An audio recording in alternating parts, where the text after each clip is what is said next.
Your life is the peace that you desire. Dr. Wayne Dyer presents a new interpretation of an ancient wisdom text, the Tao Te Ching. Many people call this a manual for achieving a way of life that literally guarantees integrity, joy, peace, and balance in our life. Change your thoughts based upon the wisdom of the Tao, and your life will change. Join Dr. Dyer as he reveals how to live the wisdom of the Tao and achieve higher consciousness. When Change Your Thoughts, Change Your Life airs.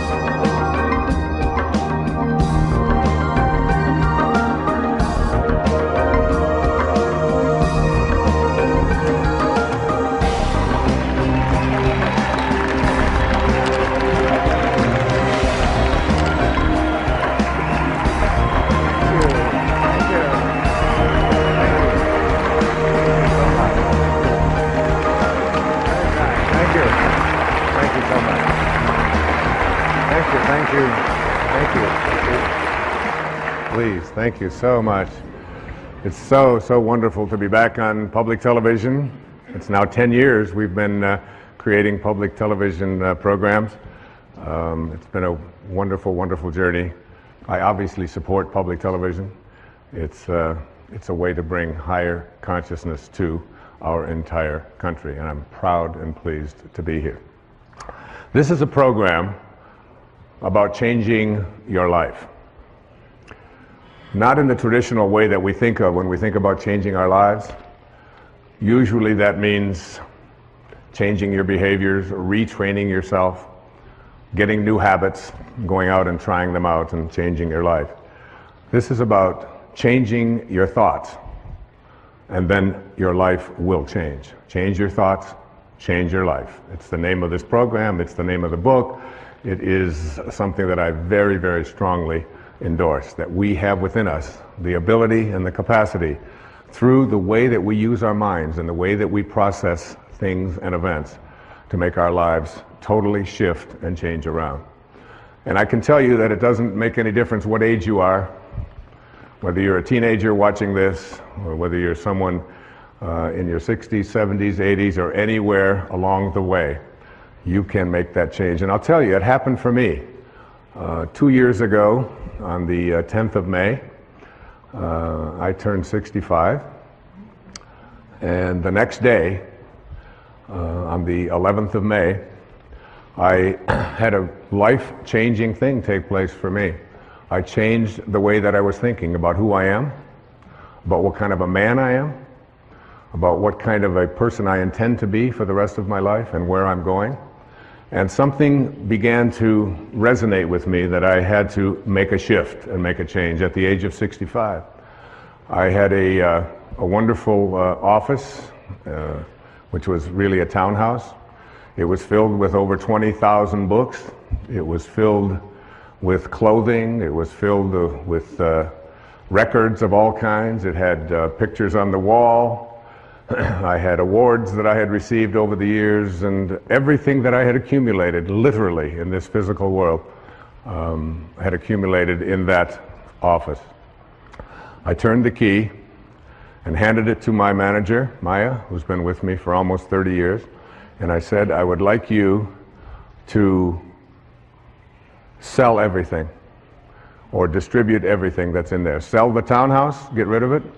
Take all the records, all the books. I got rid of my shoes.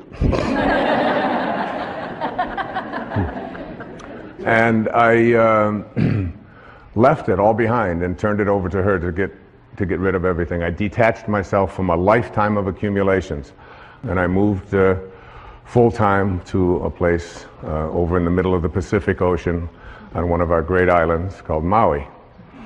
And in the next months, I began to get a lot of things coming to me about what my life was to unfold, things that I wasn't even expecting.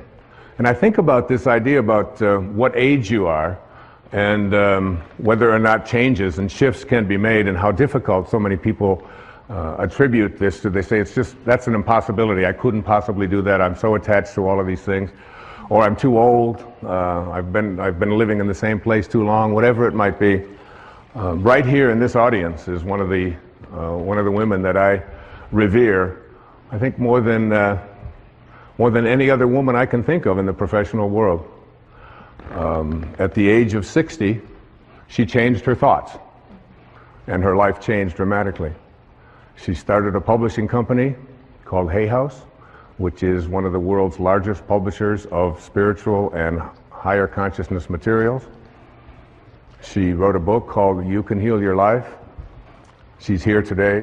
Her name is Louise Hay. Louise, would you stand up and be acknowledged?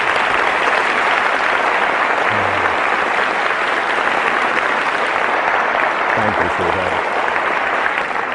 Louise, with a great number of people from all over the world, just celebrated her 80th birthday. So,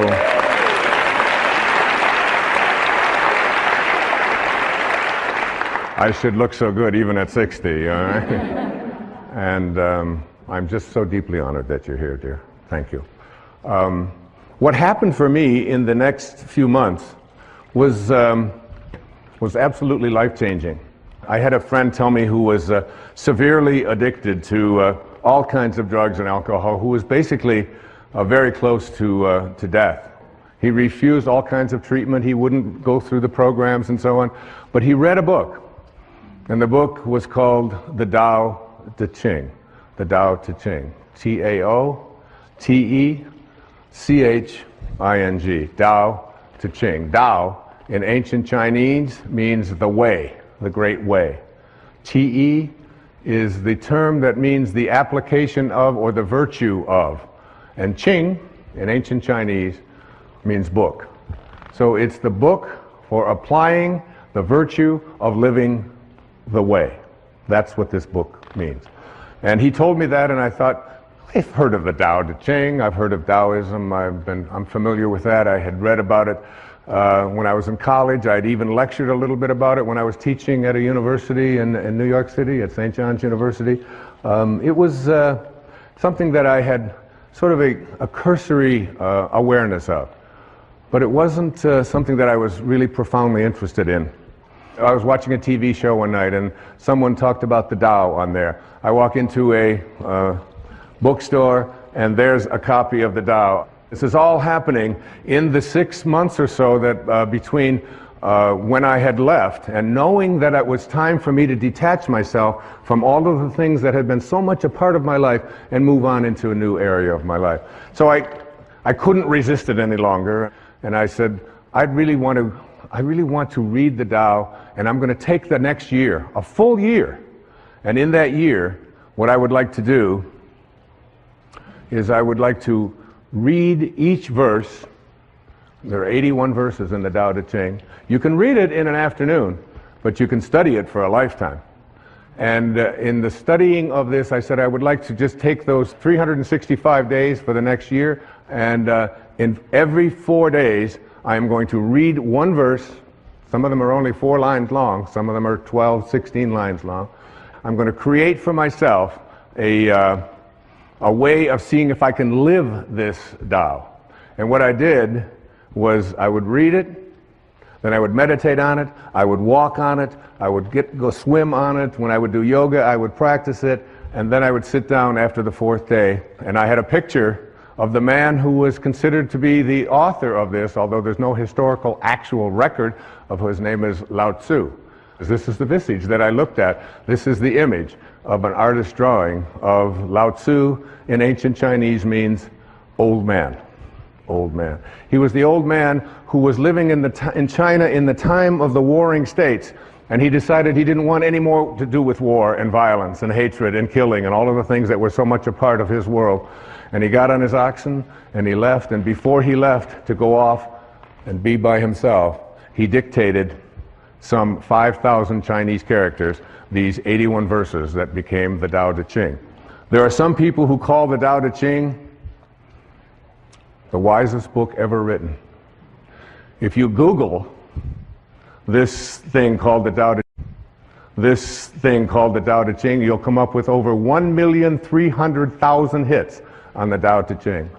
Not only that, there are 14,000 translations of the Tao Te Ching that I have come across. So what I did is I took 10 of those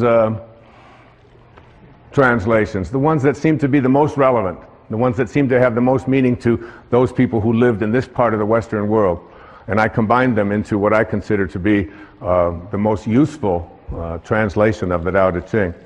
And each morning I would get up and I would look at this picture and I would ask, what is it that you would say to the people who are living now at this time, given the conditions that we have in our life right here?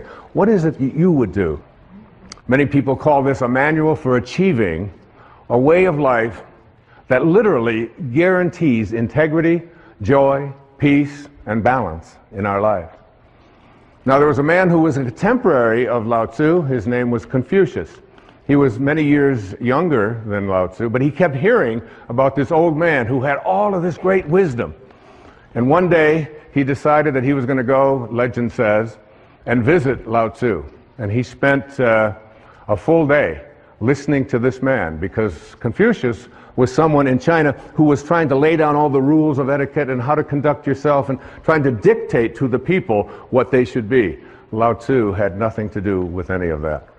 And when he went to see Lao Tzu, he came back and he talked to all of his people, and this is what he said. He said, "Of birds, I know they have wings to fly with. Of fish, that they have fins to swim with. Of wild beasts, that they have feet to run with. For feet, there are traps. For fins, there are nets. For wings, arrows. But who knows how dragons surmount wind and cloud into heaven? This day I have seen Lao Tzu, and he is a dragon." And there he is, a dragon. And a dragon in ancient Chinese was a picture of someone or something that was so mysterious and so difficult to comprehend, because it could always be something else. There was a great teacher who came many years after that. His name was Rumi, who was Jalaluddin Rumi, who was a great poet, a Persian poet in the 14th century. And he had a line. He said, "The day that you were born, a ladder was set up to help you to escape from this world." I believe that the Tao Te Ching and this thing that I have done, this change your thoughts, change your life effort that I spent 1 full year on every single day, doing exactly what I just said, is a ladder that will help you to return. In the Tao, there's a very famous line. The 40th verse of the Tao says, "Returning is the motion of the Tao." Returning is the motion of the Tao. So that all of us came from a divine spiritual essence, invisible. Everything in the world of form emanated from something that is formless. There was a split second when you went from non-being to being.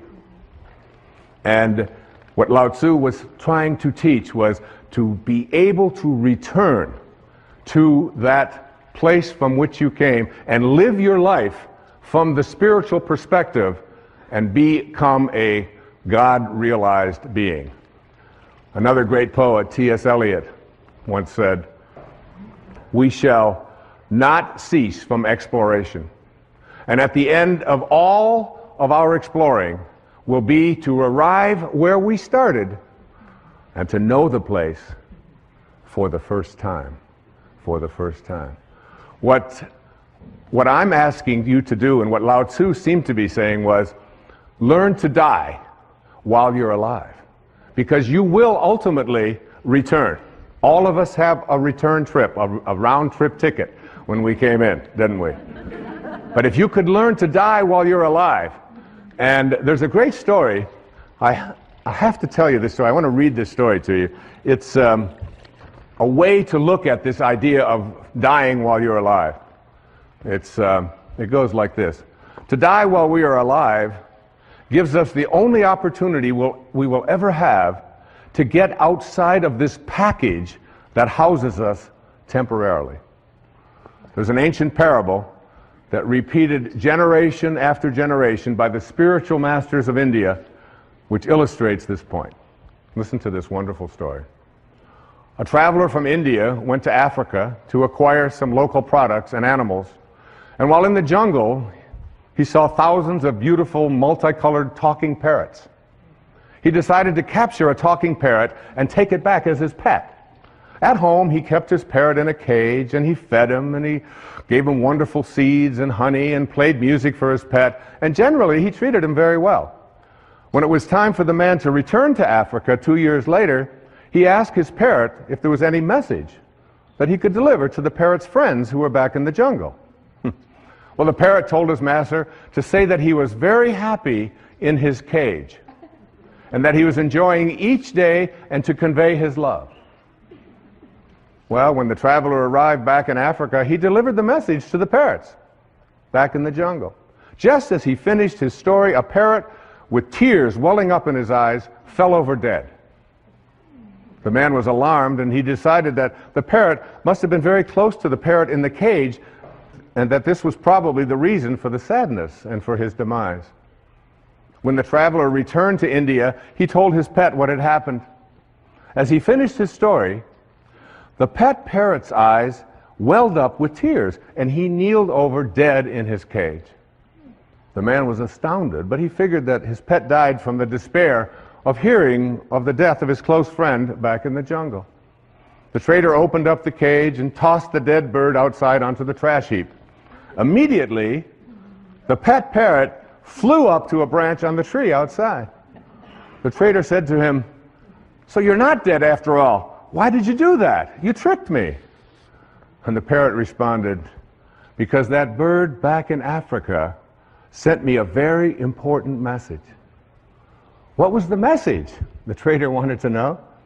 He told me that if you want to escape from your cage, you must die while you're alive.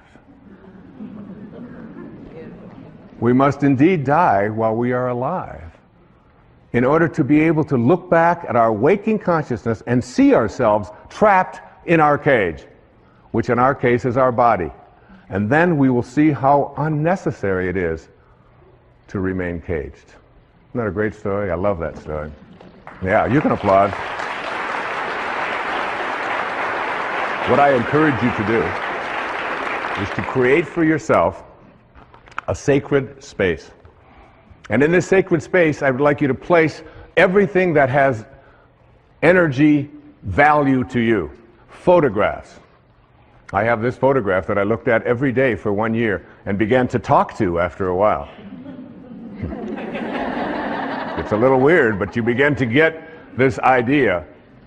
And those of you who wonder why I am wearing no shoes, I'd like you to know that where I live, you never walk into a sacred space with your shoes on. It would be considered dishonorable to do so. And to me, this stage, this setting, this beautiful place, and this beautiful symbol is a sacred, sacred space. I live without shoes.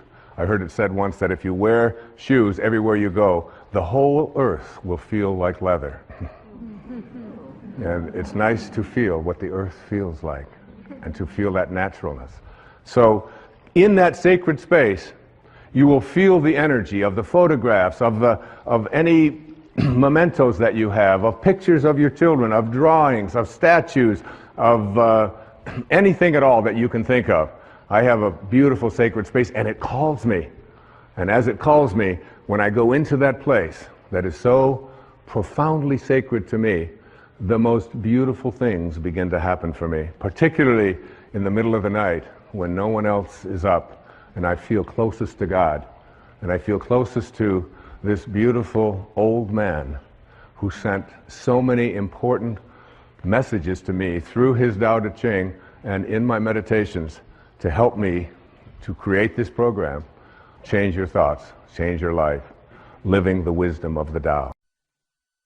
What I would like to do now is to look at some of the key thoughts that I would like you to think about and consider changing as you become a person who becomes more God-realized. That is, someone who has died but stayed alive and returned and went back on that return trip. The first of these thoughts to change is to change the idea that I can't trust in my own nature. 2, I trust in my own nature. Did it ever occur to you that you have a nature? That nature is so profound and is always calling you. You know it. No one else can know it. No one else can impose it on you. No one else can tell you what it is that you feel in here, that you know is why you're here and what you're doing here. There's no one else can explain that or explore that with you. You can't share it. Everything in the universe has a nature. Your dog has a nature. A crocodile has a nature. A duck has a nature. A crow has a nature. Everything has its nature. Everything has a dharma, including you. But what we've learned and we've grown up to believe is that I can't trust in that nature. My nature, to trust in your nature, to know that you came from a divine place of well-being, and to trust in it. Listen to this, verse 38 of the Tao, a few lines. The great master follows his own nature and not the trappings of life. A truly good man is not aware of his goodness and is therefore good. Think about yourself. The first moment of life, the very first moment, that speck when you went from nowhere, N-O-W-H-E-R-E, to now here, N-O-W-H-E-R-E, from nowhere to now here. Same thing, just a little question of spacing, just a little different spacing, all right? So you went from nowhere, now you're in now here, and where do you think you're going? Nowhere. Right? Back to nowhere. Who out there watching, who in this audience isn't going back to nowhere? That's where we're all headed, back to nowhere. So in that split second, then you lived inside your mother's womb for 9 months. And in that 9-month period of time, you trusted your nature. You didn't have a sonogram and say, oh my God, I don't have a nose. This is very scary. What if it doesn't show up on time? Or you didn't do any of that. You trusted completely in your own nature, right? And so did your mother. There's very little that you can do, because what you were to become, everything that this physical body needed, was all handled in there. And also, beyond what was needed for your physical world, and what Lao Tzu called the world of the 10,000 things. The 10,000 things. There's 10 zillion things, obviously, in the physical world, but that's how he named it, the world of the 10,000 things. And in that world of the 10,000 things, everything returns back to its source. But while you're in that place, and why wouldn't you believe, even maybe for a second, that not only was my physiology all handled for me, but everything else that I needed, if I could just stop interfering with it and stop other people from doing it, that everything I needed. And that's a big part of understanding change your thoughts, change your life. It's a big part of that. The idea that I have a nature that I can trust, not something that I have to be afraid of, and I can stop letting other people interfere with it as well. So what happens? We go through those 9 months, totally uninterrupted. We have no questions. Everything works out. And then what? We say the very first thing, we pop out after 9 months, we'll take over from here. That was good work. Nice work, God. Thank you very much. And so what we'll do is just sort of edge you out of here, you know. So we edge God out. We take on an ego, E-G-O. And we edge out and we say, we'll take over. And we have an ego, and this ego, what this ego does is it takes on a set of beliefs. And these beliefs are that I am what I have, that I am what I do, that I am what other people think of me. So we're raised to believe that the more stuff I accumulate, the more things that I get, this is who I am.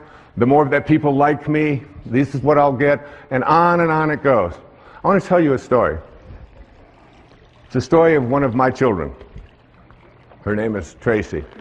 We lived in Detroit when she was born. She came in as a little rebellious. She came in the middle of the Detroit riots when they said nobody is allowed to go out. Anybody that goes out is going to be arrested. And she said, this would be a good time for me to show up. Which is exactly what she did. So when she showed up, After about the second or third year, Tracy went to preschool. And she came home from preschool. She was about 3. And in that time she came home and she said, she handed me a paper, and it had a gold star at the top of the paper. And I looked at it and I said, and she said, Daddy, I got a gold star, I got a gold star. I said, I'm not really interested in gold stars. I said, but what are you doing? What is this? What? She said, well, we did something in school called adding, and I got them all right, and I know how to. I said, adding? I can't believe, you're 3. You can't learn to add when you're 3. And I went through this whole long thing about adding and how terrific it was, and she kept saying, Daddy, the gold star, excuse me, but I was the only one in the class that got a gold star. I got them all right. I said, you know, Tracy, I said, honey, I said, some people just need to have gold stars, and teachers sort of like to give it out and make that the reason why you're doing something, I said, and set you apart from everybody else. I said, but your dad doesn't really care much about that and how you stack up with others, and they're going to be, I'm more interested in what you're learning. And she said, okay, she was used to that. She had a weird daddy, and she knew that. So about another month or so, she came home with a paper that had looked like it had a gold star on it, but it had obviously been taken off. Her little thumbprints were all over, but there was a place that had been a gold star. It was taken off. And I said, what's this? Oh, she said, we're now doing subtraction. And I said, subtraction? That's amazing. And I took over by her dresser. I said, you know that money you've got in your piggy bank? I put it in my pocket. I said, that's called subtraction. Isn't that great? And she said, give me that money back. And we talked about subtraction. Finally, I couldn't take it anymore. I said, honey, what happened? What was this? What was here at the paper? And she said, that. She said, the teacher gave me one of those gold stars. I said, really? I said, well, what happened to it? Oh, she said, I took it off. I said, well, what'd you do with it? She said, I gave it back to her. I said, well, what did you tell her? She said, oh, I told her to give it to someone who needs that sort of thing. True story. Yeah. And there she is. She's standing right here. She's going to be 40 this year, my daughter Tracy.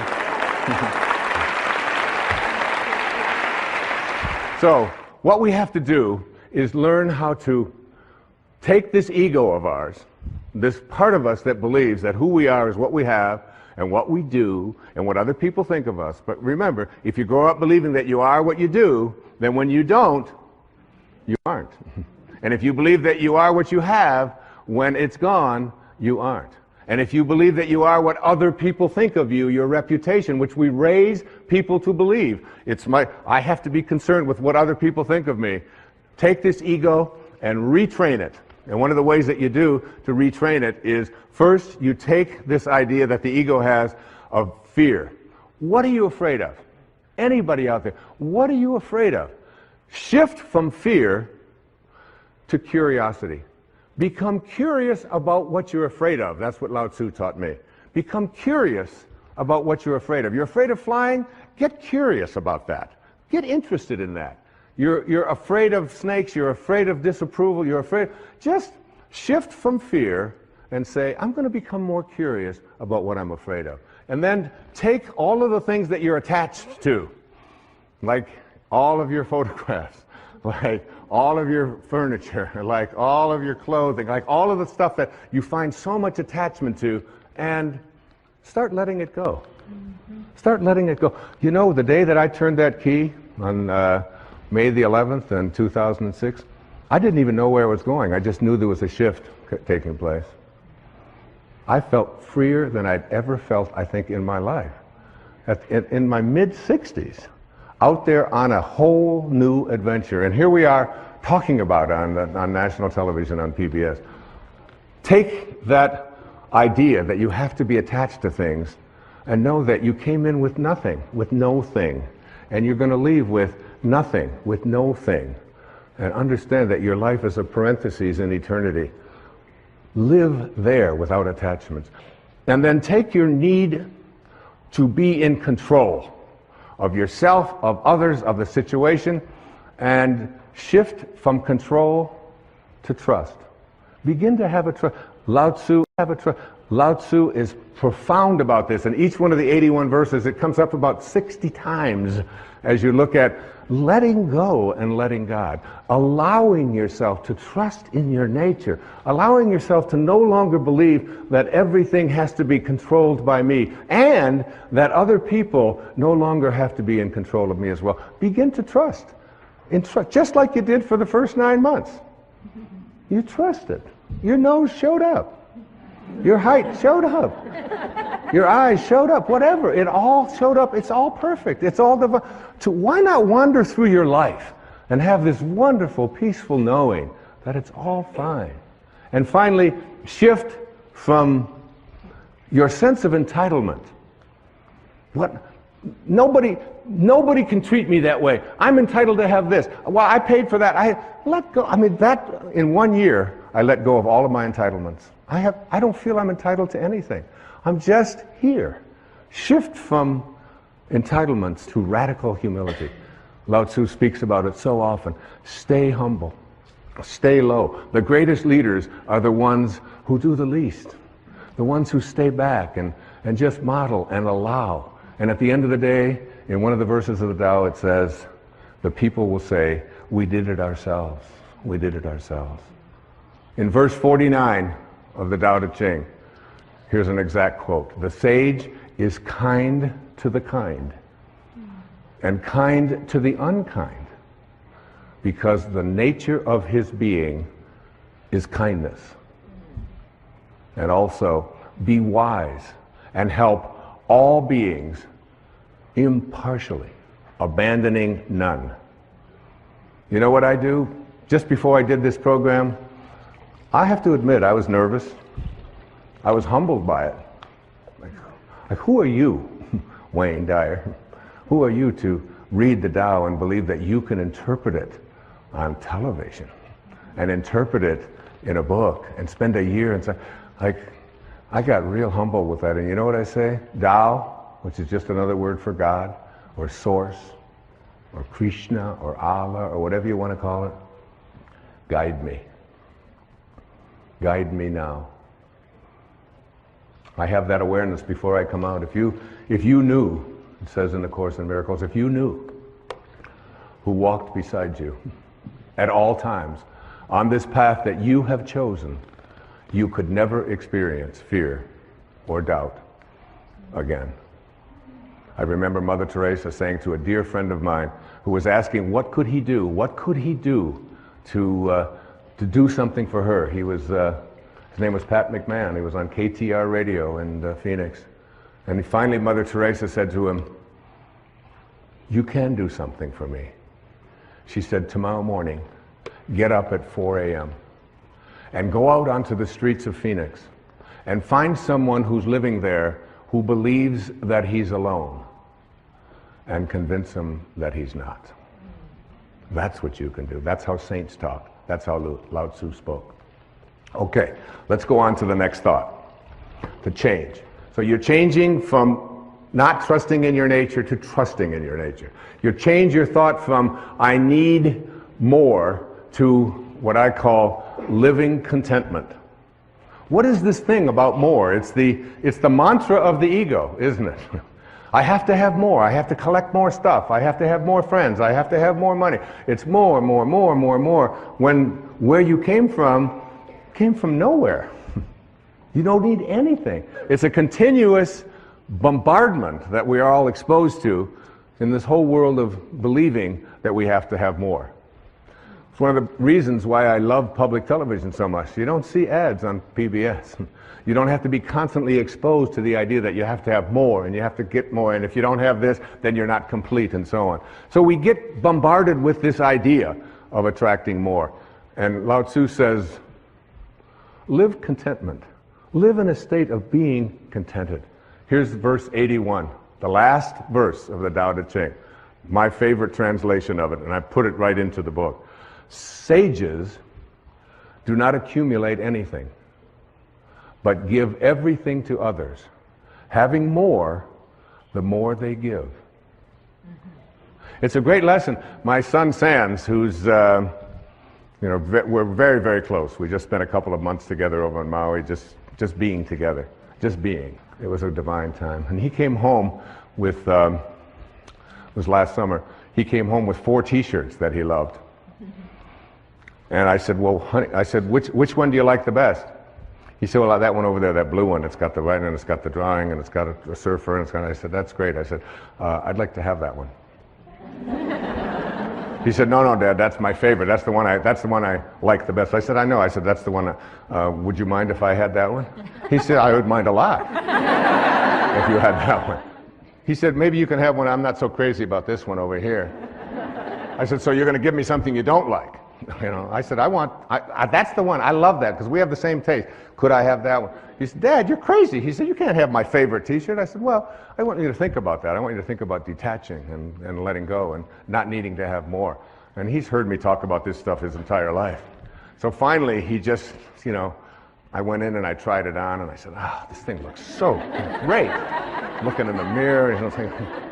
He said, Dad, that really is mine. I said, yeah. I said, but you're going to give it to me. He said, no. I said, yeah, well, just think about it, you know, because I'm your dad and I'd really like to have this. And so he reluctantly parted with it. And so that evening, I was still wearing the shirt. And he looked at me and he said, oh, that's my shirt. I said, you know, Sands, I said, you gave me the shirt. I said, I'm going to wear this shirt until you are happy that I have your favorite shirt. I'm never going to take it off until you are happy. He said, well, you'll be wearing that shirt a long time. I said, well, that's okay. So I wore it. The next day I got up. I slept in it that night. I got up I did. I got up the next morning. I put it on, and that Sands would come in and he'd look at me. I said, oh, you're still not happy that you gave me something that you really love, because this is what it really means to be a sage. This is what it means to be a divine being, to be someone who's willing to depart with not the things they don't like, but what they do like. I wore it the next day. I wore it the next day. I wore it for 2 weeks. Take it off only to wash it, put it right back on. 2 solid weeks. Each one of my children will tell you. Finally, one day he said, Dad, I'm so happy. I am so thrilled that you have that T-shirt. I said, oh, that's great. I can finally take this thing off. I'm going to just give it away. But it's like, what a great lesson in that. The idea that you take, you know, there's a rule. It's called the 80-20 rule. And in the 80-20 rule, it says everything that you have, all of your stuff, 20% of it is what you use. All of your clothes in your closet, 20%. You just keep using the same 20% over and over. 80% of the clothing that you have in your closet for so many people is something that you never use. You don't wear. You look at it, you store it, you think, well, there might come a day, oh, I can't part with that, even though you've been carting it around. Every time you move it and you put it. Take the 80% that you don't use, says Lao Tzu, and give it away. Give it away. Lao Tzu said that when your cup is full, stop pouring. When your cup is full, stop pouring. We have an obesity crisis in the United States, in the Western world. The obesity crisis can be handled if you just read the Tao. If you realize, in verse 33, it says, if you realize you have enough, you are truly rich. If you could just learn something called portion control, where you just take a bite and you say, is my cup full? Stop pouring. Stop pouring. In other words, instead of filling yourself with that which is already a surplus, in the Tao it teaches us to take surpluses and to reduce them, and to take deficiencies and increase them, so that we create balance in our lives, to be in balance. You can take the jewelry that you don't use. You can take the clothing and then once you've given away the 80% that you don't use, take one of the things that you really like and practice giving that away. It's such a wonderful way. Listen to this poem. It was written by a great Persian poet named Hafiz.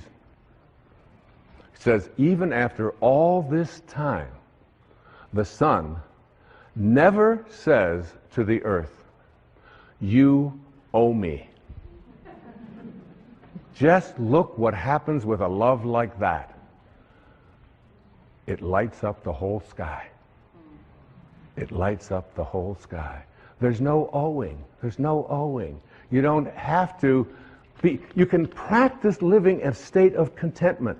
This was so powerful for me. You just can't imagine how good it felt for one entire year to walk through every day and say, I'm content. I'm content. I start out every morning of my life. The first words, Hafiz says, if there's only one prayer that you say every day, make it thank you. Just say thank you. That's how I start. Wake up, thank you, God. Thank you. Thank you, Source. Thank you, Tao. Whatever you want to call. The opening line of the Tao says, the Tao that can be named is not the Tao. As soon as you put a name on it, it dissolves. There's no name for it. It's just endlessly, invisibly, constantly in a state of creating out of a state of love. The next thought that the Tao teaches us to change. Change your thoughts. Change your life. You really do. See, so much of the previous PBS specials that I've done on inspiration and intention, these were teaching people generically how to think differently.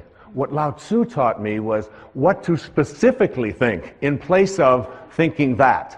Instead of thinking that I don't trust my nature, he said, trust your nature. Instead of saying, I need more, he said, you need less. More is less. That comes right out of the Tao. Next thought. Move from thinking in a rigid way to thinking and being flexible, soft, and allowing. From rigidity to softness. What a wonderful transformation that is. I was standing looking at, with my son Sands, and we were on Maui, and we were looking at water. As water was going against some rocks and some cliffs and so on. And in these pictures, in this moment, I said to my son, I said, which do you think is stronger? The water or the cliff? The water or the rocks? Which one do you think is more powerful and stronger? And he said, well, he said the rocks, obviously they're stronger and they're bigger and all. I said, water is very, very patient, isn't it? How much chance do those rocks have if they want to survive? I mean, what chance do they have? That would, and Lao Tzu is speaking to us about understanding our nature by examining how nature works and then making it apply to our thoughts. So that a soft thought, a thought that isn't a rigid thought, a thought that doesn't say you have to be this way or you have to be that way, a thought that is not stiff, a thought that water, there are so many references to water and what we can learn from water. You're 75% water. The planet is 75% water. We are water. The rest of us is just muscled water. It's all water. And water is soft. Water can enter anywhere. You get into a conflict with somebody else and you picture yourself as water. You can enter with water in any place that there's an opening. If you can visualize yourself as a being who moves into the space of water, if you can see yourself that way, you can just enter into those places in the people that you love, in your children, in your spouse, in anyone at all, and enter there softly. Here's verse 8. The supreme good is water, which nourishes all things without trying to. And verse 78, right smack out of the Tao. Nothing in the world is softer and weaker than water. But for attacking the hard, the unyielding, nothing can surpass it. There is nothing like it. Here it is. I asked when they designed this set, this beautiful set, and thank you designers for this, I asked if I could have water on the stage. They did it. They figured it out. There's Now, I'm going to try to get some of this water, okay? So you get down here and you just, I'm going to just scoop this up. And okay, now tighter you hold it, the less chance you have of doing anything with it, isn't it? How can I experience water? The way to experience water is to just get soft. Just get unbending. And there it is. That's what water is. The minute I grasp it, the minute I try. And Lao Tzu is saying the same thing is true in everything in your life. The more you grasp, the more you try to hold on to it, the more you try to be rigid with it, the less control you have of it. The softer you are, the less rigid you are, the more flexible you are as a person, the more you can accomplish. And this is a great way to practice in parenting as well. And this idea that a rigid thought, how many times have you heard this idea that if I tell you something, I'm going to stay consistent with it. We have a set of rules, these are the rules, and we'll do it this way. In the Tao it says the more rules you make, the more rule breakers you create. It's true. The more rules you have in your house about how everything has to go. We had in our house, my wife would have a big jar of M&Ms. Peanuts, you know, all these different multicolored ones, and the kids in our house, because we didn't feed them sugar and we didn't give them sodas and stuff like that, so they were just more like a decoration. Every once in a while, someone would take them. They'd hardly ever be replaced. Now, when we had kids come over to our house who weren't ever allowed to have such horrible things, you should have seen their behavior. You know, they would scoop them up, they'd be putting them in their pockets, and they'd get their purses, and they'd open it up, and, you know, the whole thing would be empty. I said, what are you doing? He said, well, you mean you could just have these whenever you want them? I said, well, we don't really have any rules about that. It's just, it's not something that we encourage or discourage. It's just there. It's like Emerson had a wonderful line. He said, a foolish consistency is the hobgoblin of little minds. A foolish consistency, a rigid consistency.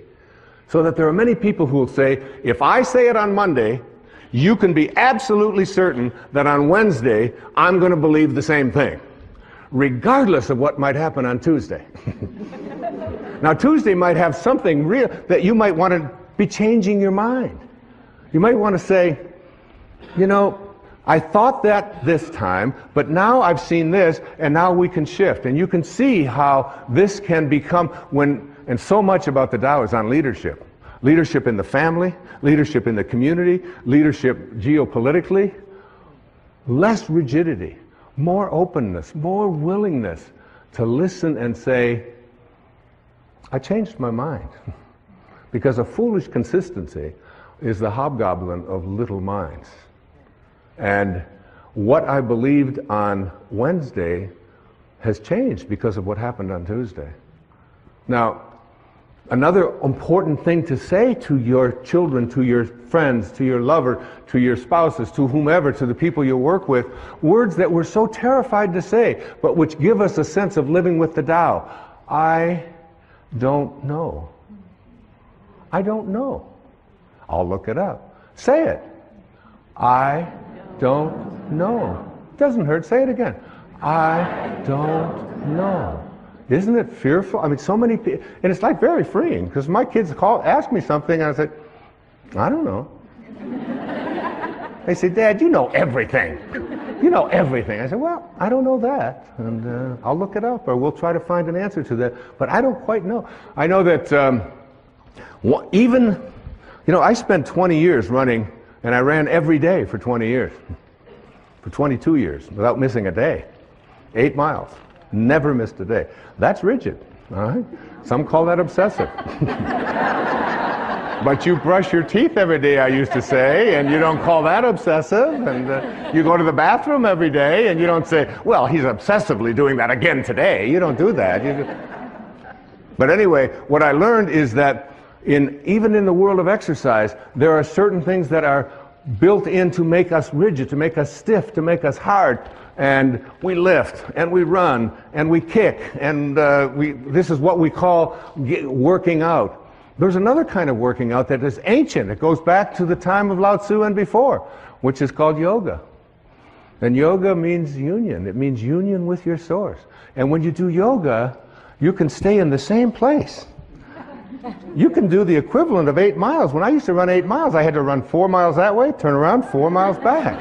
And I'd be sweating. Now I can do yoga, and I can just stand in one place. And in 90 minutes, by being supple, by making myself stretch, by not being hard and rigid, I can get that out there, I can get that leg up, I can do these kinds of things, and 90 minutes later, it's like I'm totally sweating and I feel so different. I used to, when I would go out at night to eat or something, after running so many miles, running marathons and doing those things, I'd go to get up and it would be, okay, it's going to take a little while, right? Because everything was so, that doesn't happen anymore because I've given up hard.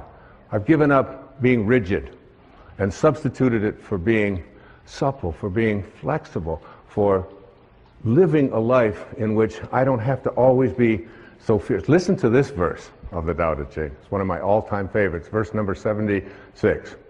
A man is born gentle and weak. At his death, he becomes hard and stiff.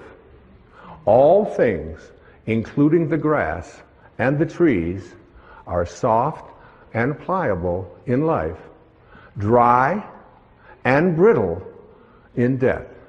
Stiffness is thus a companion in death. Flexibility is a companion in life. And it's not just for how you exercise, it's how you think, how you think. In front of my place on Maui, there is a beautiful set of 11 or 12 palm trees. And these are like 30, 40, 50 feet tall. They've been there for, I don't know how long, decades. And when the winds come and when the storms come, the storms will blow them over. There they are, watch.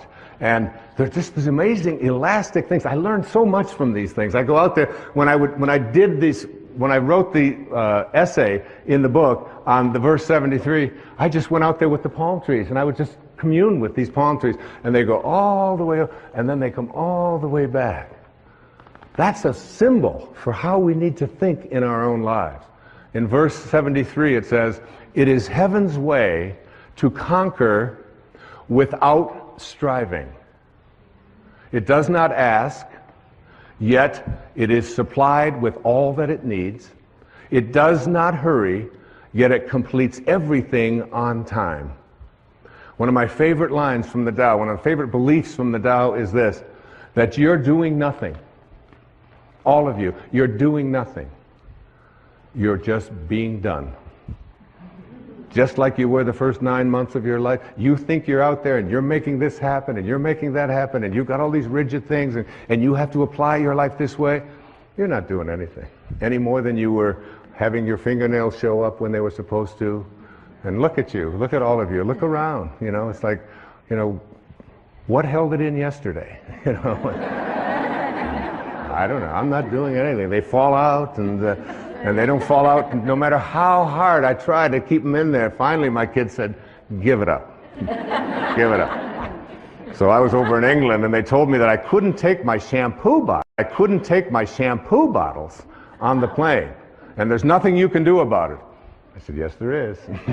I'll just shave my head. I no longer need shampoo. Okay, so we want to move from stiffness to flexibility. The next thought that I'd like to see us change, that the Tao taught me so much, was living by interfering, to shift that to living by not interfering. Do you know that every one of your children have the anchor of the universe located within them? And that Khalil Gibran, this is a paraphrase, he said, your children are not your children. They are the products of life's longing for itself. They come through you, but not for you. They're not there for you. So what are you doing interfering in their lives?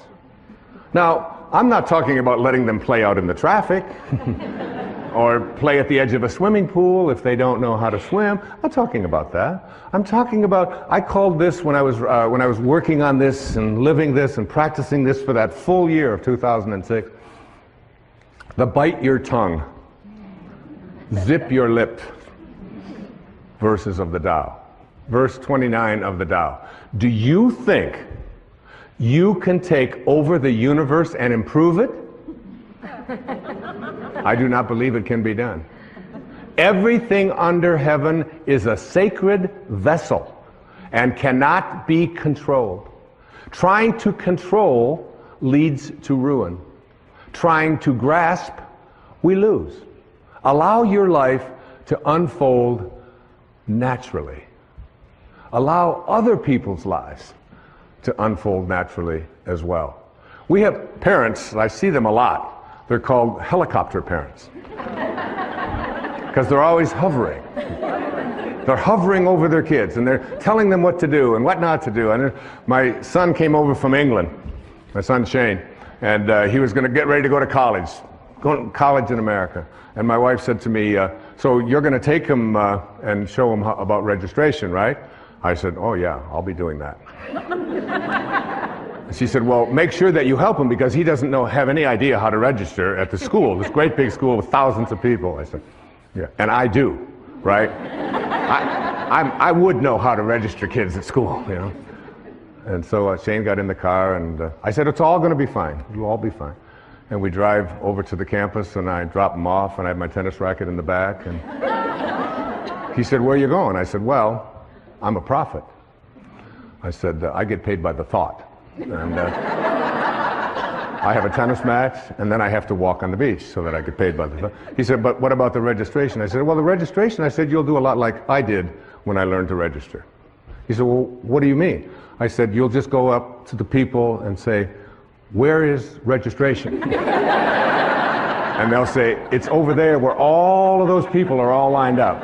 Because I remember those days in a college of 40,000 students or so, finding out how to register. Tracy, did I take you to register, honey? No.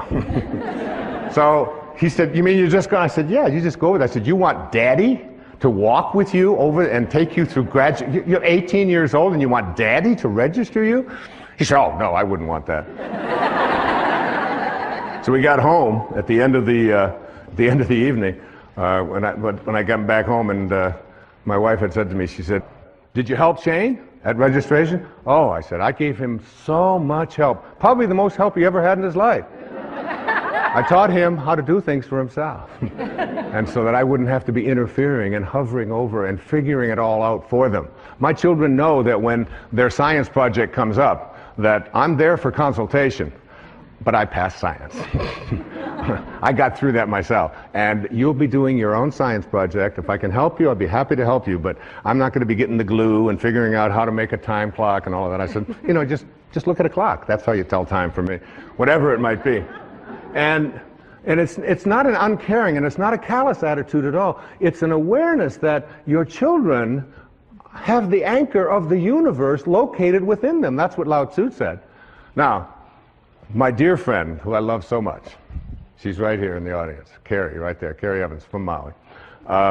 She has two beautiful little daughters.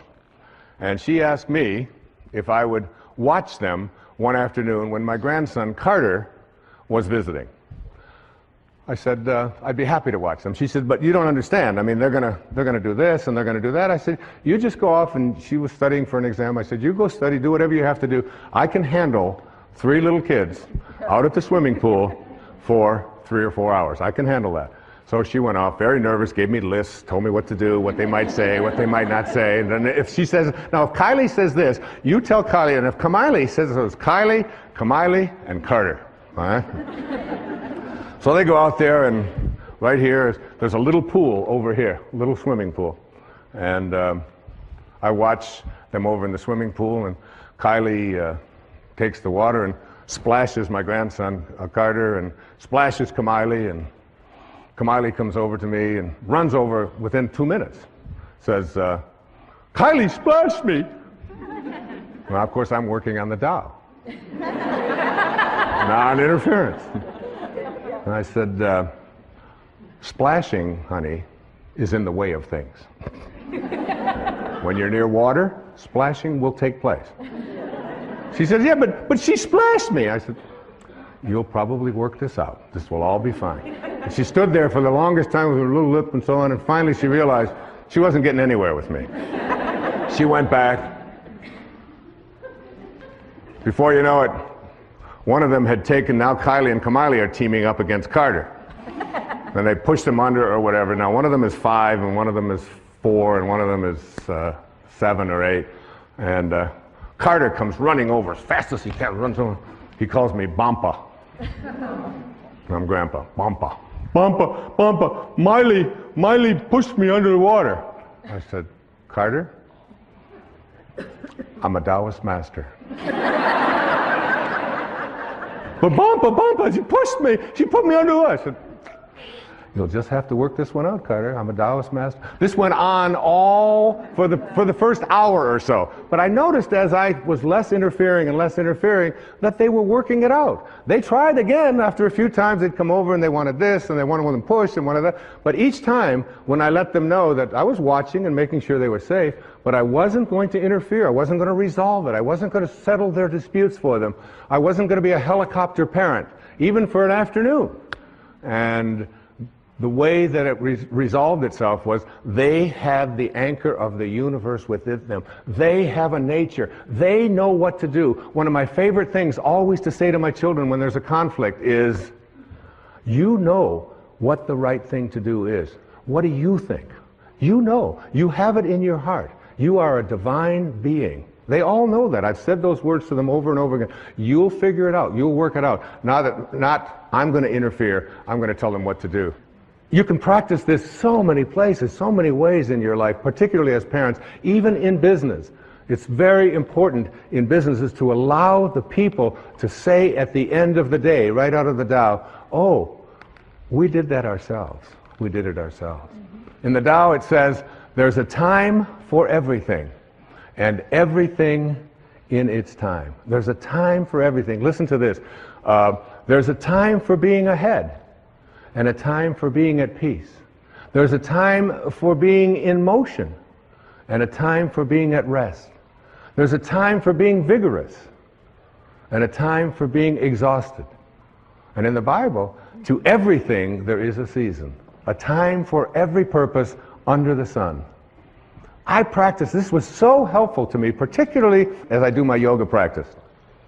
In my yoga practice, it's there are some very exhausting postures. I do this Bikram hot yoga, all right, so it's 105 or between 105 and 110 for 90 minutes. And there's one that I used to hate. It's called triangle, you know. And so you put your foot out here and then you do this and then you get yourself up and you go all the way down and you get yourself in balance like here. So you balance down and you take your arms out here and then you take these like this and it's 105 degrees in there. You take one and you're looking up here at your arm and you look and you look and you look and then you bring it back and it lasts a full minute. And I used to just wait for that minute to be over. Oh my God, when are they going to bring me out of this posture? It was so exhausting. I started practicing what the Tao teaches. And I remembered there's a time for being exhausted. There's a time for that. And as I practiced that, I said, and there's a time for being at rest. And it's coming. Hopefully soon. But in your life, there's an awareness that there is a time for all the things that go on that you think shouldn't be happening. In the Tao it says that hidden in all misfortune is good fortune. Hidden in the misfortune that you have is good fortune, because no storm can last forever. Even nature cannot create a storm that lasts forever. Ultimately, hidden within every storm is calmness. Hidden within every flood is drought and dryness. Hidden within all of the storms of your life is the peace that you desire. And it leans on you if you stop telling yourself and just let yourself go with it, to be at harmony with it, rather than trying. You can see why this is called the wisest book ever written, and we're just touching on it here, just touching on this. Lao Tzu was green before Al Gore. He was. This is verse 39 of the Tao Te Ching. When man interferes with the Tao, the sky becomes filthy, the earth becomes depleted, the equilibrium crumbles, creatures become extinct, therefore nobility is rooted in humility. Finally, I'd like to say to you, in understanding this idea of the Tao, is to take time yourself for being in nature. Take an hour a day.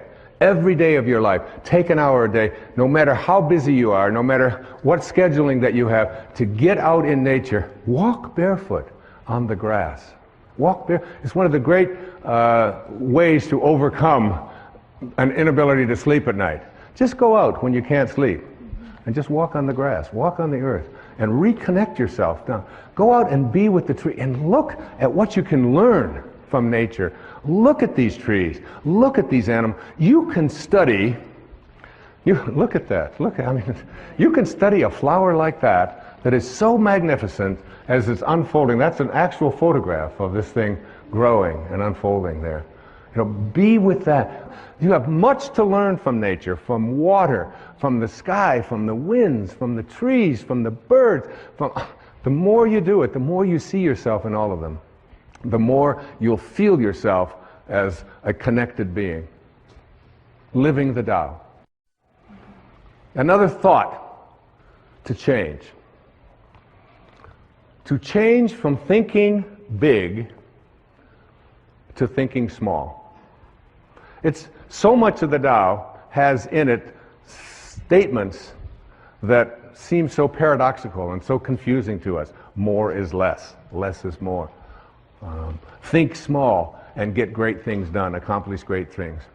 Listen to verse 64 of the Tao Te Ching. A tree that fills a man's embrace grows from a seedling.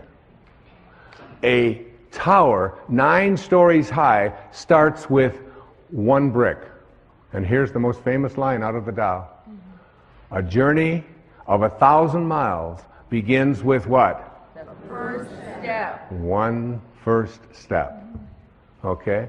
So, today, I can stand up here on this stage in this beautiful sacred place, in this beautiful yin-yang symbol, on this incredibly beautiful set that feels so much like nature.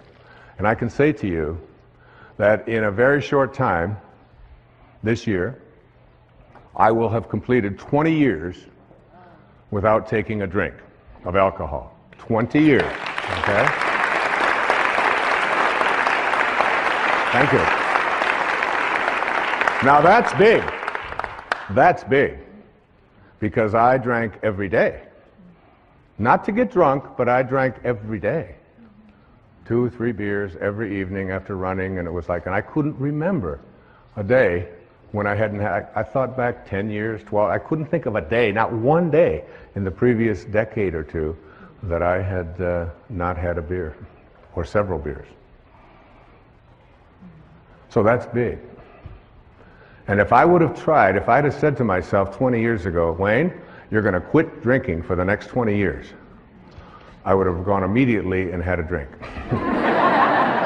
Because it's just too big, isn't it? It's just too big.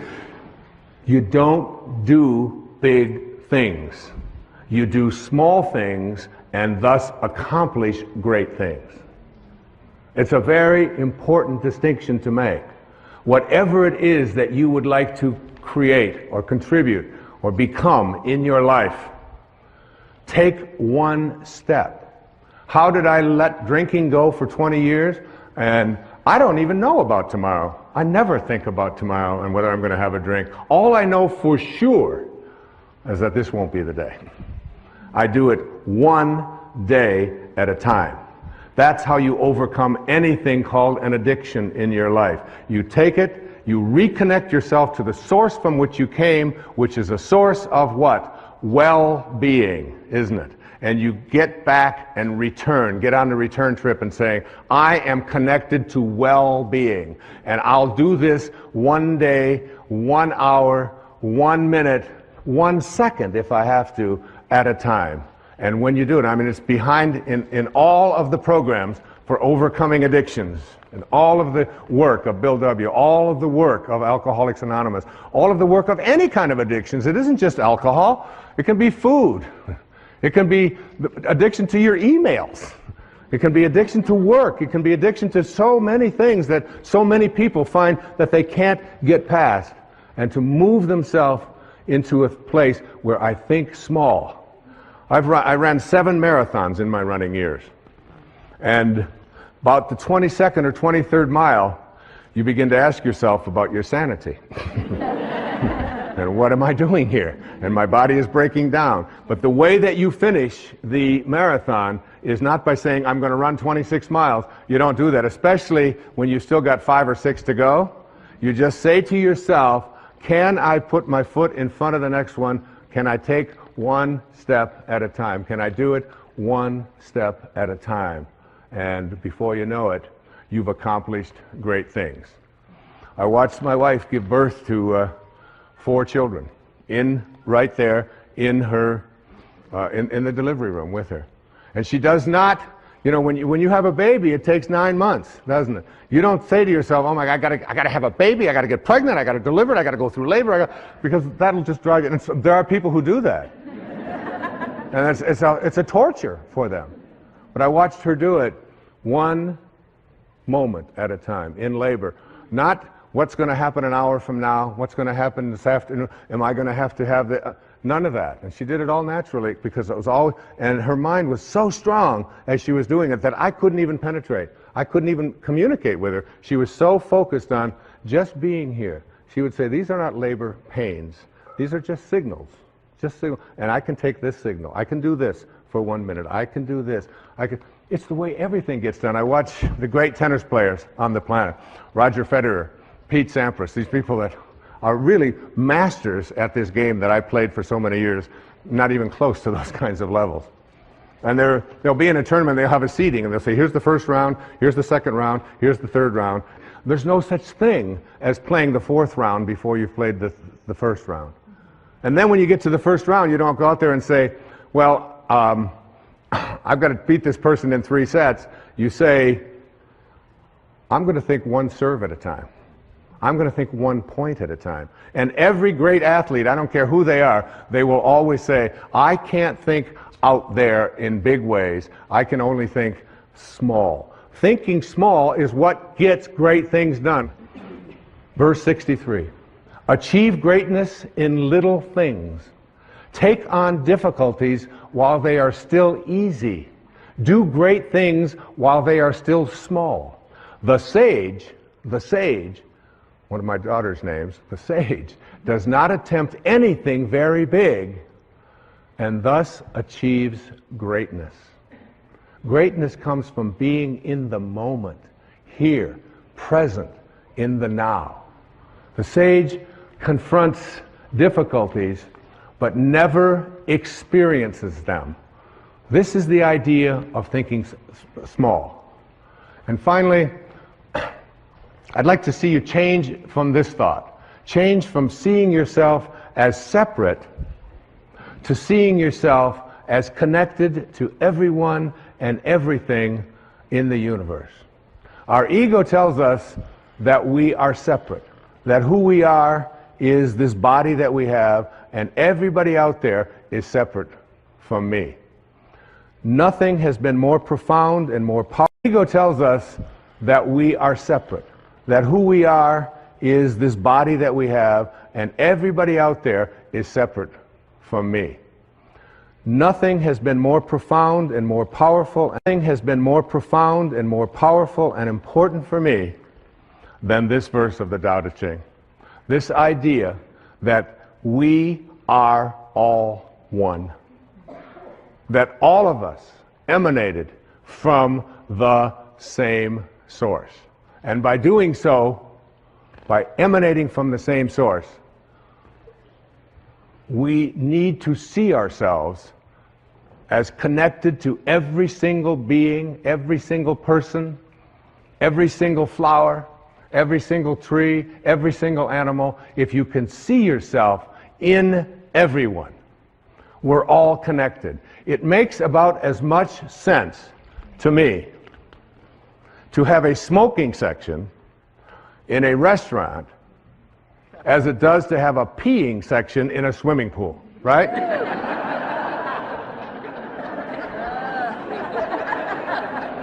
Oh, no, kids, no, don't pee over here. We pee over here. Does that make any sense? The Native Americans, one of my favorite quotes, I've used it many, many times. The Native Americans would say, no tree has branches so foolish as to fight among themselves. No tree has branches so foolish as to fight among themselves. We are all branches on a tree called humanity. When you read the Tao, when you read this idea about changing these thoughts and changing your life, you're going to see endless verses that speak to the absurdity of the idea of you having an enemy. The idea that you and anyone else on this planet is an enemy. In the Tao it says, I and enemy cannot exist in the same sentence. And he said, even those who go to war, the ones who will triumph in war are those who go to war without an enemy. And they will treat every victory in war not as something to celebrate, but as a funeral, as an indication that we haven't reached the highest place within ourselves to see that even those people that we judge to be our enemy are really connected to us. And it says in the Tao that a bad man is a good man's job, and a good man is a bad man's teacher. A good man is a bad man's teacher. So finding that and seeing that, listen to verse 10. Carrying body and soul and embracing the one, can you avoid separation? One who heeds this power brings the Tao to this very earth. This is the primal virtue. This was so helpful to me as I thought about it. Remember, I spent 4.5 days on each one of these verses. And in each one of those 4.5 days, I wasn't writing. I wrote the last 4 or 5 hours of those 4.5 days. For 4.5 days, I took that verse and I went out into the world and I looked at everyone that I encountered, everyone that I saw, and I tried to see myself in them. The person that was, dressed differently than I would dress, the person who was not as attractive, the person who was very old, the person who was very young, the person who used language particularly that was possibly offensive. When I would look out there and I would practice not judging, because the only difference between a flower and a weed is a judgment, isn't it? It's just a judgment. It's just a judgment. And if we want to end violence in our lives and in our society, we have to learn to change our thoughts. Remember the dandelions? When I was growing up out in Michigan, we had these dandelions. The dandelions would have, at a certain time of the year, they would get all these little fuzz balls at the top of them. The yellow little flower part. I always liked the dandelions. I thought they were really beautiful. And then they have these little fuzz balls. Now imagine if you want to end the problem of dandelions on your lawn, and you see them all out there with all their little fuzz balls. So you go out there and you take a shovel and you turn it upside down and you start smacking all of the dandelions like this.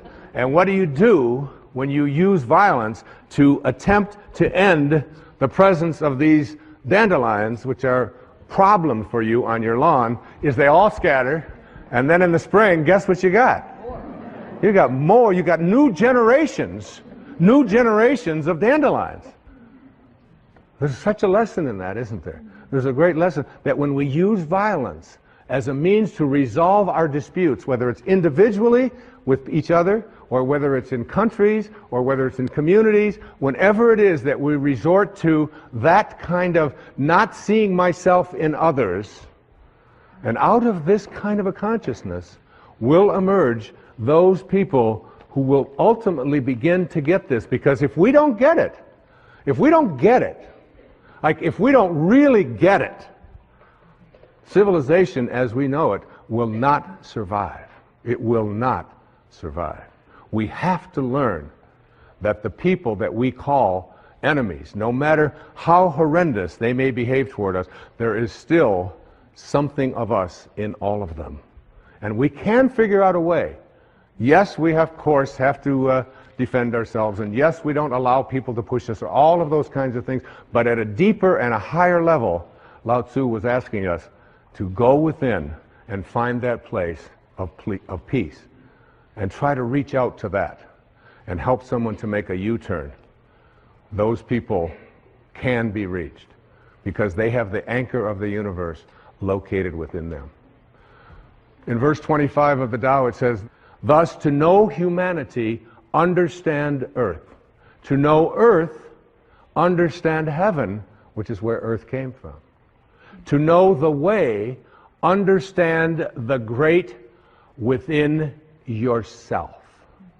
Within yourself. Look within and see it. Now, every single person watching this program will have conflicts with somebody in their life on a fairly regular basis. Especially if you're in a marriage or in a partnership of some kind. Certainly if you have children, you're going to have conflicts. Now think about what you do when you have a conflict and that conflict comes to an end. The conflict is over. You've expressed your opinion, you may have yelled at each other, you may have screamed at each other, you may not have understood each other, but it's over now. How do you end the conflict? Lao Tzu says, the person of Tao will eliminate all of the pain, all of the stress, all of the anger, all of the hatred, if they decide to end the conflict with love. Just be the one who ends the silence by saying, we don't agree, but I love you. And it's all over. You have moved a person from staying in the world of the 10,000 things into the world of God, into the world of Source, because the Source has no violence in it. It creates endless numbers of flowers and beings and creations without using any force at all. There's no force there. Here's one of my teachers who lived in Bombay, which is now Mumbai, in India. His name was Nisargadatta Maharaj. He said, wisdom is knowing I am nothing. Love is knowing I am everything. And in between the two, my life moves. In between the two. The ability to take a conflict and to end it with love is one of the most powerful things that you can do. It has been a great lesson for me. When we have a conflict, what we do is I will be the person that will pick up that phone. You can be certain of it. I will end that conflict with love. And guess what that does to the conflict? It's over. It's over. You can't pick a fight with someone who just doesn't want to fight anymore, who just sends you love. So I want to summarize some of these thoughts, and there are so many. Change your thoughts based upon the wisdom of the Tao, and your life will change. There's many principles to live by in the Tao. First, remind yourself that there is no way to happiness. Happiness is the way. Bring happiness to all that you do. You accomplish much by trying less. It's so inconsistent, isn't it, with what we lived in the Western world. But the less you try, when I go out and swim in the ocean, and I do it almost every day, I try to do between 30 minutes and an hour every day, being out there in that ocean. And I just get out there, and if I try less, my arms just seem to know what to do, and the breathing just all works, and and I can swim all day. As soon as I try, as soon as I struggle, as soon as I start trying, the minute that I move myself into trying, it's like if I were to take this little cap here and drop it right there and say, I'm going to try to pick this up. I'm going to try to pick this up. This is what Lao Tzu was speaking about. So all of this, I'm trying, I'm really trying. All of this is called, in reality, not picking it up. That's what that's called, not picking it up. But when I just get easy and do less. See yourself, the Tao says, in everyone you encounter. A great lesson. Every single being, especially the ones that we read about who we're told are our enemies. See yourself in them. Know that whoever they are, wherever they live, they want what we want. They want what I want. They want to be at peace. They don't want to be always struggling. They don't want to be sick. They just want to be loved, whoever they are. I know the skepticism of that. It's like, yes, but, all of the yes, buts. But if they got it too, see, Lao Tzu wasn't speaking to, well, some are going to get this and some probably won't. He was speaking to all of us. Trust in others, the Tao says, to know what's best for themselves. Trust in that. Trust in the pliability, the flexibility of your babies. God, those little babies, they're so great when they're like, 2 weeks old. You can take their foot, put it behind their neck, stick it around here like this, put it in their mouth. They're so flexible. I mean, you can do anything. You pick them up, you turn them upside down. You watch them when they're starting to learn to walk. And they run, crash, they go down into the walls and all of this. And you think, oh my God, this kid will never walk again. Up they go, and they don't. Trust in their flexibility. Live without attachment and be generous. Be strong by bending. By bending. We need to learn this in our lives. We need to learn this in the world. It's not so important to be right. It's so much more important when you have a choice to be right or to be kind. Always pick kind. Always pick kind. Practice radical humility. Live low. Live low like the ocean. Stay low. And all the streams will come to it. That's why it's so powerful, because it doesn't lord anything over anyone. And rather than looking for miracles, see everything as miraculous. Everything in your life. There was a man who had a Tao experience, what I call a quantum moment. His name was John Newton. He lived back in the beginning of the 18th century. And he was crossing the ocean. He was a slave trader. He had a ship full of human cargo that he was going to trade into slavery in the most hideous practice that was so common at that time in our history. And in the middle of a storm, on his way over there with all of these people, he was 22 years old or 23 years old. And he thought he was going to die, and he thought it was like he must have hit a hurricane or something out there that was before satellites could warn people. And while he thought he was in that state of dying, he took out a pencil and a paper, and he wrote on the back of an envelope, he wrote, "I once was lost, and now I'm found." And it was grace. It was grace that taught my heart to feel. It was grace that brought me home. And when the storm was over, he had a moment. He reconnected to his source. Anybody out there can reconnect to the source, to the Tao, and become a being of Tao. Remember, it's a return trip. And you can make that return trip while you're alive. Remember the parrot. He knows much more than we did. And he returned back to Africa, and he released the slaves, it is said. And for the next 55 years of his life,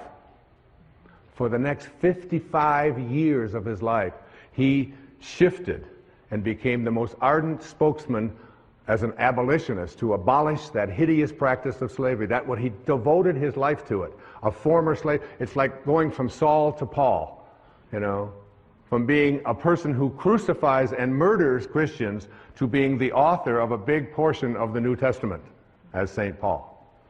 In a moment, it's possible for any of us. I close this beautiful presentation on the Tao, Cecilia, with a poem that was written by a woman. Her name is Naomi Long Madgett. She's from Detroit, went to Wayne State University. She was named the Poet Laureate of Detroit, an acclaimed African-American poet. Listen to these words. It sums up all that I've been saying. I wouldn't coax the plant if I were you. Such watchful nurturing may do it harm. Let the soil rest from so much digging, and wait until it's dry before you water it. The leaf's inclined to find its own direction. Give it a chance to seek the sunlight for itself. Much growth is stunted by too careful prodding, too eager tenderness. The things we love, we have to learn to leave alone. إن أعجبك الفيديو لا تنسى الإعجاب والاشتراك في القناة.